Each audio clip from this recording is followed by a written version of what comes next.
Hello, everyone, and good evening. Welcome to the Linglobe channel. This time, we'll be bringing you content about preserving the world's languages for the future. Please enjoy it to the end.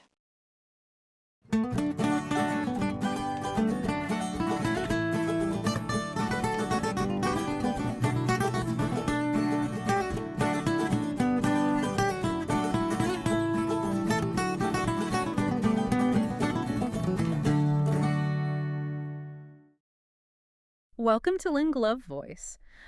Imagine for a second taking your favorite morning coffee mug, just a standard ceramic cup that you use every single day. Right. And if it happens to crack, you don't just toss it into the garbage. Yeah, you wouldn't just throw it away. Exactly.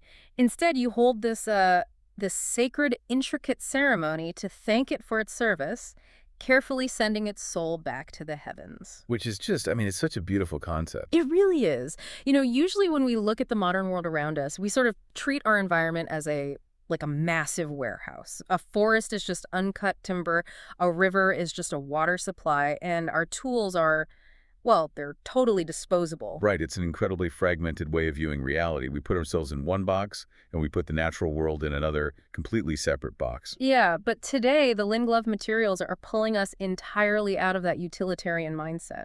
Our mission for this session is to explore the profound, totally unfragmented relationship between nature, language, and the human spirit, specifically through the lens of an indigenous culture. It's a fascinating look at how worldview shapes everything. It is. So we are diving right in by looking at the opening slide of our materials titled The Spirit of the Northern Edge, Ainu Language and Worldview. And this slide basically takes you on a journey to the freezing yet incredibly beautiful northern extremities of Japan to really understand the Ainu people. Right. Because to truly grasp their worldview, you first have to understand the sheer intensity of the environment that shaped them. Nature up there isn't just a pretty backdrop. No, definitely not. It is the main character of your life. And that geographic reality sets the stage for our next section, titled The Edge of Hinomoto, Domain of the Kamuy. We are talking about the wild expanses of Hokkaido, Sakhalin, and the Kuril Islands. Yeah, that whole northern stretch. The Linglove materials use this incredibly evocative phrase to describe this region. They call it where the white things end up. Oh man, it paints quite a picture, doesn't it? It really does. Just vast, freezing, and entirely unforgiving. When you are standing in a landscape like that during a brutal winter, you realize very quickly that you do not conquer nature. Right. You negotiate with it. It really feels like the edge of the known world. I mean, imagine you are trying to survive in that kind of harsh, sacred frontier. It would be intense. It entirely dictates how you live your life. Yeah. You are so utterly at the mercy of the elements that you have to develop a deep psychological respect for everything around you just to survive. Yeah, and that absolute dependence is really the bedrock of their spiritual framework, which brings us to the concept explored in the slide titled Kamuy, the soul in all things. This is where it gets really interesting. It does. Because of this extreme environment, the Ainu hold a deeply animistic belief system. So every animal, every plant, and every element possesses a spiritual power, a soul, basically, which they call Kamuy. The materials highlight four main categories of these entities.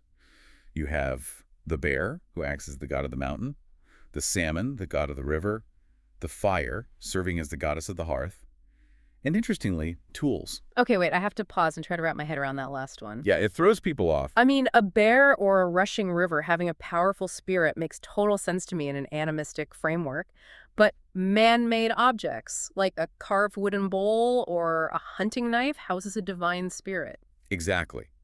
The logic is that if a tool serves you and helps keep you alive in such a brutal environment, it possesses Kamuy. Wow, that completely upends the idea of consumerism. Oh, absolutely. If you genuinely believe your hunting knife houses a spirit, you wouldn't just, leave it out in the rain to rust. The psychological weight of that is fascinating. It demands a level of reverence for the mundane that we just don't practice today. It demands profound respect, yes, but it also creates a fascinating dilemma when it comes to survival, which is detailed in the section titled Iomante, Releasing the Divine. Right, because if you were living in Hokkaido in the winter, you can't exactly be a pacifist. No, you have to hunt. Right. But how do you justify hunting an animal, like a bear, that you literally consider to be a god of the mountain? Well, you reframe the entire act of hunting through a lens of reciprocity. And according to the materials, it happens in 3 sacred steps. Okay, what are they? First is the gift. The Ainu believe the Kamuy choose to visit the human world disguised in meat and fur. Oh, wow. Second is the harvest. Humans accept this gift by hunting the animal.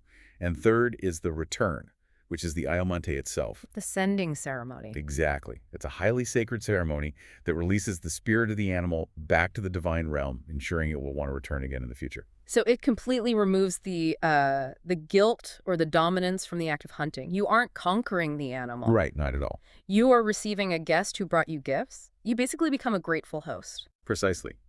It fundamentally rewires the psychology of survival.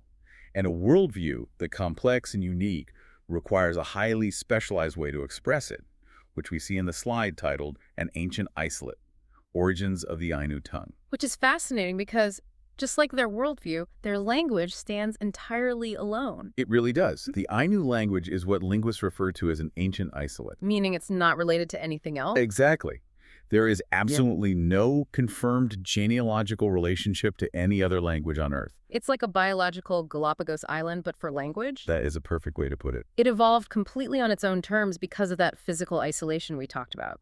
The Linglyv materials note that it is distinct from standard Japanese, Sino-Tibetan languages, Indo-European families, and even neighboring Russian dialects. Yeah, it sits on its own isolated branch of human history.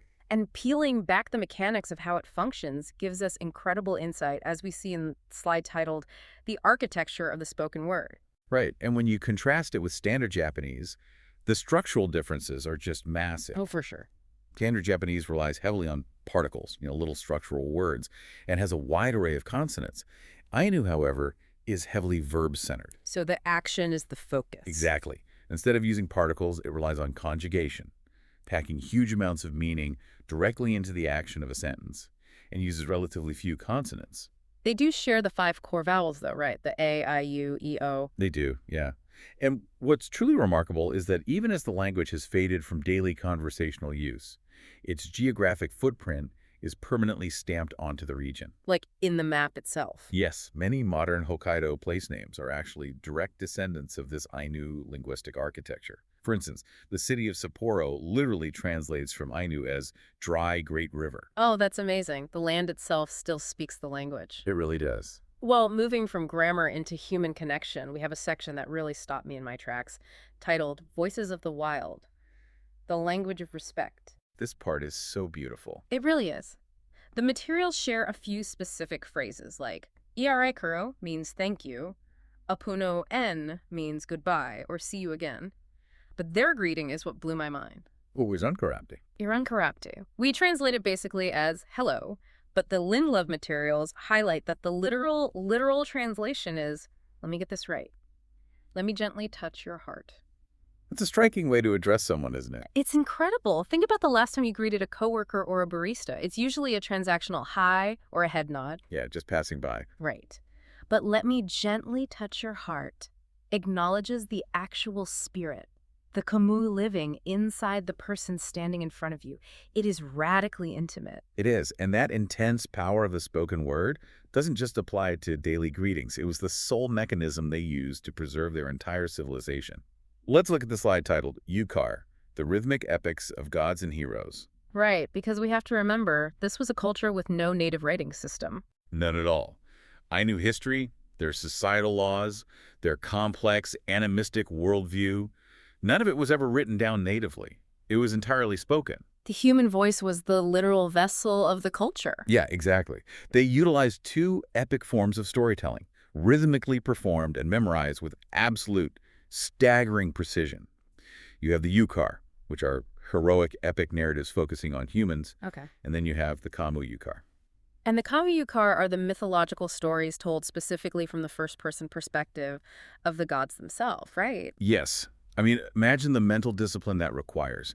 You are memorizing thousands upon thousands of lines of poetry, internalizing the voice of a mountain god, just to ensure your people's collective history and identity survives another brutal winter. Which raises an obvious mechanical question, I think. If this tradition was exclusively oral, locked in the minds of the storytellers, how do we have extensive records of it today? That's a great question. The materials explain this in the slide titled Capturing the Wind. writing and oral tradition. The title is a perfect metaphor. Trying to write down a massive, dynamic oral tradition using standard text is like trying to catch the wind in a net. In the modern era, it is transcribed using a heavily modified version of Japanese katakana alongside the Latin alphabet. Yeah, the materials show these very specific, special characters they had to create. Standard Japanese simply didn't have the visual symbols to capture the unique, breathy sounds of the Ainu tongue.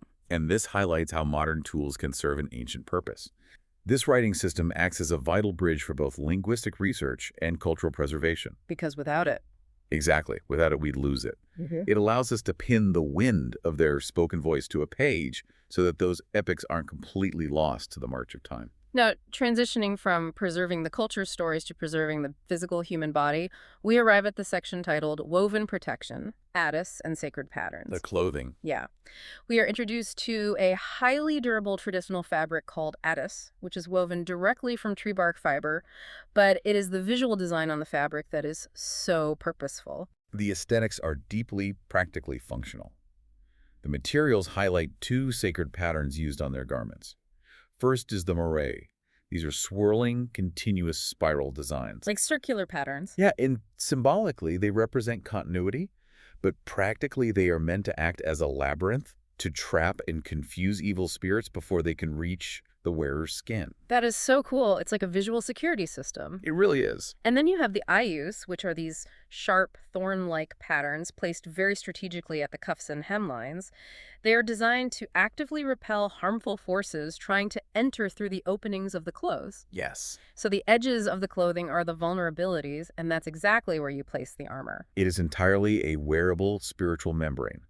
And this concept of protective spiritual architecture expands outward from the clothes on their backs directly into the structures they live in.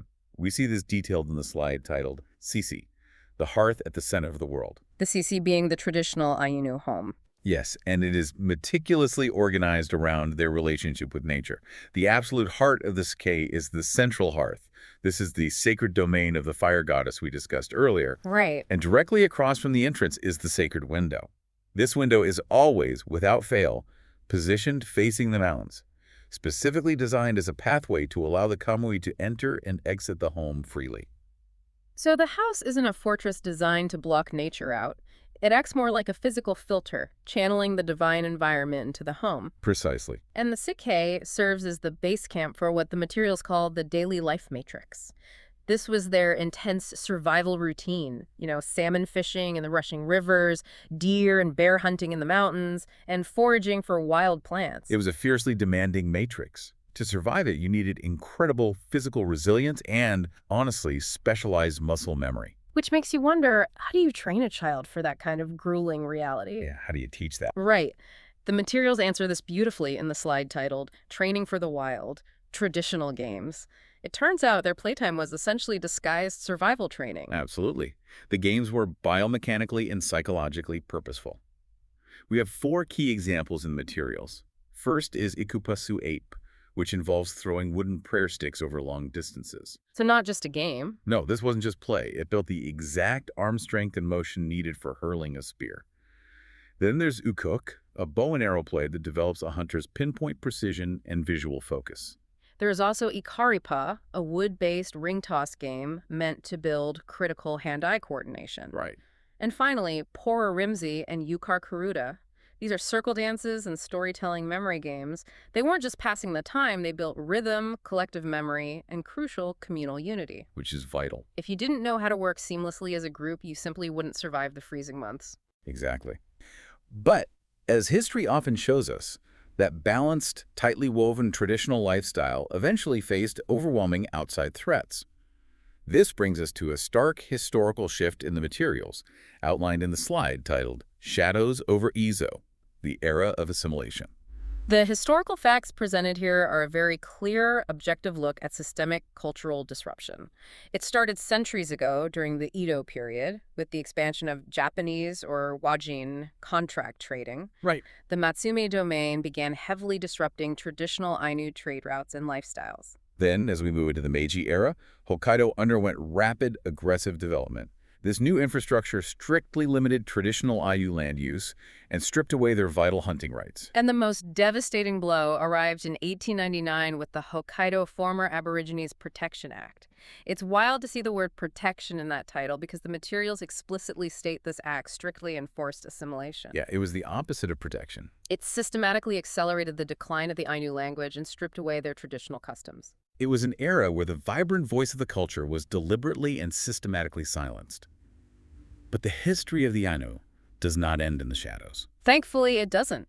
We are brought out of that history and firmly into the present day with the slide titled The Modern Flame, Resurgence and Pride.